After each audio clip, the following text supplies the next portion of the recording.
Okay, so this next video is going to focus on one-dimensional equilibrium problems. So like standing on a platform or hanging things from like some type of uniform rod. And so for these ones, we actually only need to write two equations, and that's what is going to make them a little simpler.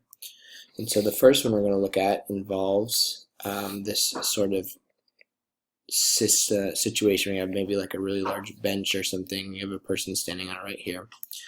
And we have these two supports. And each support is exerting an upward force to keep this all balanced.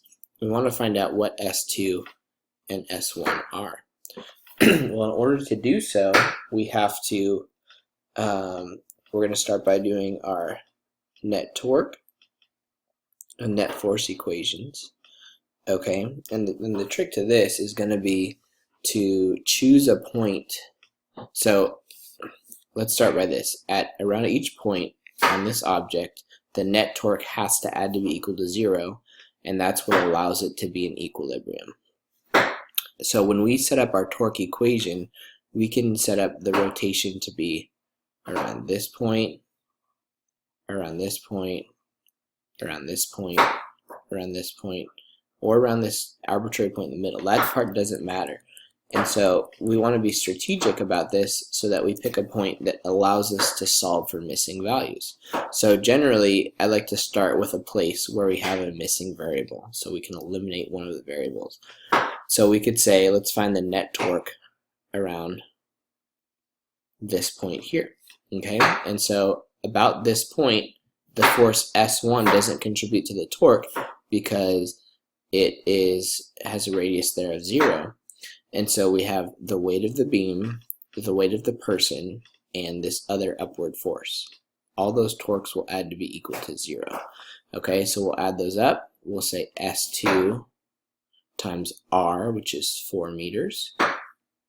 Okay, and that one is going this way, so we'll say it's negative. And then this person is 0.8 meters away from the end. They have a weight of 600 newtons, and they would be a distance of about 3.2 meters away. And then finally, we have the actual mass of this beam, and we always say that's acting at the center of gravity, and so that would be a distance of 2 meters, so 500 newtons times 2 meters. So we can now solve this equation for S2 to find out what S2 is. Alright, so we get 0 equals negative S2 times 4 meters plus 2,920. We'll add this over to the side, so 4 times S2, 2,920. Find that S2 has a magnitude of about 730 newtons. Okay, so now to find S1, well, all we have to do is, you could look at this and say, okay, I know what this is. I know how hard these two are pulling down. So what would this one have to be to keep these two supported after we know how much that one's pushing up with? The other way of thinking about it is you just do a net force equation for y and set it equal to 0. And we'll say that up is positive. So we have 730 up minus 600 down minus 500 down plus S1 up. Okay, which would mean that S1 would need to be equal to, so S1 would have to be equal to 370 newtons. Okay, and so if we had this arrangement here, this would have a greater force because this person is standing closer to it. This one doesn't have to exert as much force because that person is standing further away. And so less torque, I guess you could say less torque is required from this part to support it. Okay? Okay, so here we have another one-dimensional, equilibrium question. And so we have a crane, and it's supporting this big, giant mass. The crane has to support its own weight, and then we have this cable here exerting a tension that's kind of balancing it out, preventing it from tipping this way. Okay, so the first step, it's a one-dimensional beam, so stuff just pulling up and down on it. And so we only need two equations here. And as we write these two equations, the first one we'll do is a net torque equation. Okay. Now, our two unknowns are the upward force from the beam and the downward force of tension from this cable. Okay. I want you to think about, we have a force acting here. I'll draw them out.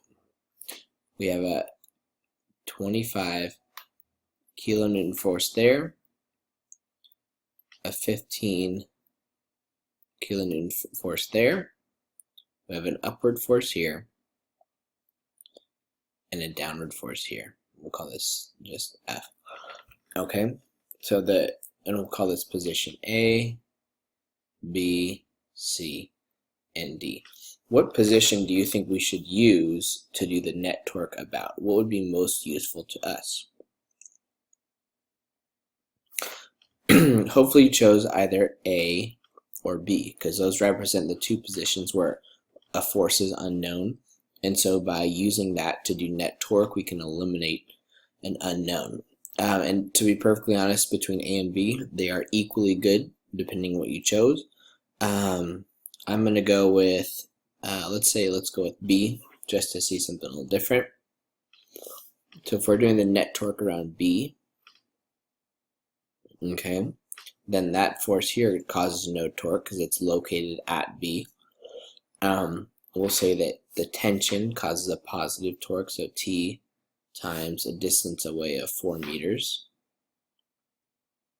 Okay, and then we have minus the weight of the arm. And so we'll use just units of kilonewtons. They're acting 2 meters away. And that's negative because it's pulling counterclockwise. And then we have the weight of the load here that is 10 meters away, pulling with a force of 25 kilonewtons.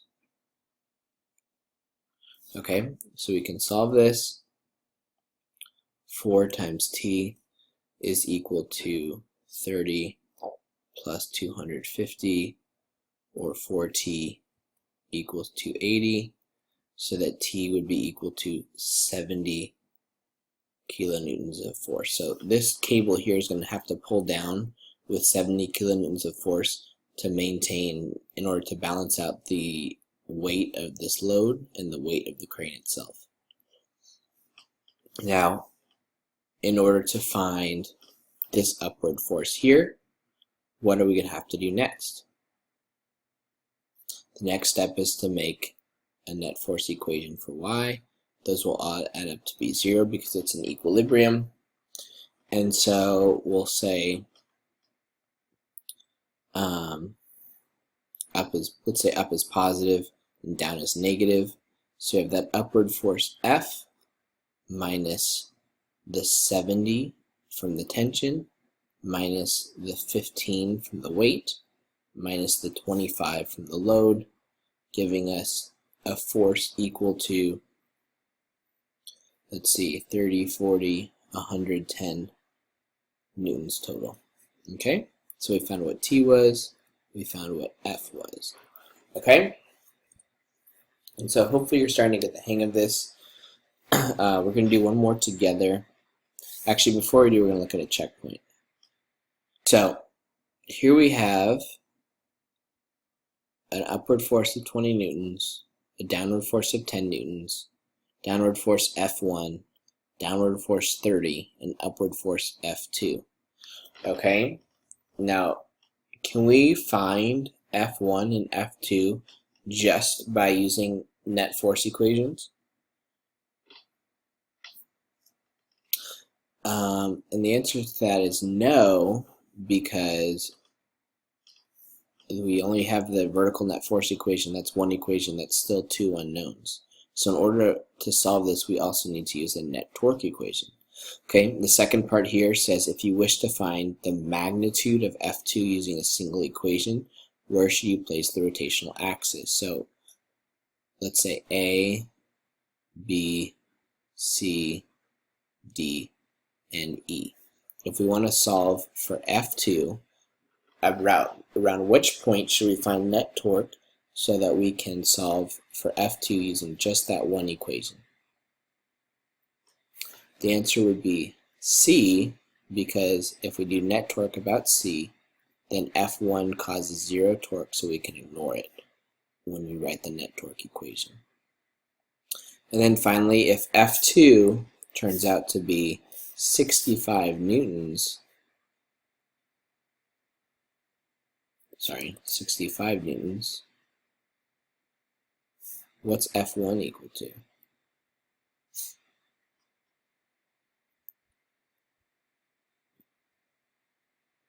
Okay, so to find F1, we have the upward forces 65 and 20, and then downward forces 10 and 30, and F1, and all those need to come out to be 0, so that's going to mean that F1 here is equal to 45 newtons. Alright, last one we're going to do for this video. Here we have this situation where balanced on this weird object, we have this rod with a mass of 0.122 kilograms, and on it we have two masses that are hanging. Our goal here is to solve for this distance x, so how far away this needs to be from this fulcrum or this pivot point to keep this system in balance. Now, as we get started, I'm going to redraw this below kind of as a free body diagram. Okay, and I'll try to do a better job drawing a straight line. Okay, so we have this 0.2 kilogram mass. We have this 0.5 kilogram mass. The total length here, 0.65 plus 0.25, is going to be 0.7, 0.8, 0.9. I'll tell you why that's important in a second. So this is 0.9. This right here is located at a distance 0.25, and there's an upward force right there. Okay, and then we have these three forces, but there's another force that's missing, and it's the mass of the rod, mg. And so we're going to put it right at the middle of the rod, or 0.45. Okay, and each of these need to be our masses, and so in reality the thing causing the torque is the weight, not the mass itself. But so this distance here would be 0.45 from the end, or if this distance is 0.25, then it's going to be 0.2 from the pivot point. And that's important for us so that we can use it in our calculations. Okay, so now we're going to go ahead and set up our net torque equation. Hopefully you can see the best place to do that is around this pivot point, because we don't care about the upward force there. That's not what we're trying to find. And so we're going to say sum of the torques is going to be equal to 0. And we'll start with this one right here. We'll say that this way is positive, which means that's a negative torque. So 0.5 kilograms times g, to make it a force, times the distance of 0.25 meters, and that's negative, plus we have the weight acting a distance of 20 centimeters away, so that would be the mass of 0.122 times g times that distance away of 20 centimeters, or 0.2 meters, and then finally we have this 0.2 kilogram mass. That's a distance of, so times g to make it a force, and it's distance x away, and that x is what we want to find. Okay, well, since all of them have g multiplied, we can actually divide g out of this equation. Okay, and we'll do some simplifying. So I've gone ahead and simplified, and I found that this mass here should be a distance of about 0.5 meters away. Here's each of the torques, and then here's the one with the missing value. Okay, and so we end up getting about 50 centimeters away that this would need to be placed in order to balance out the system.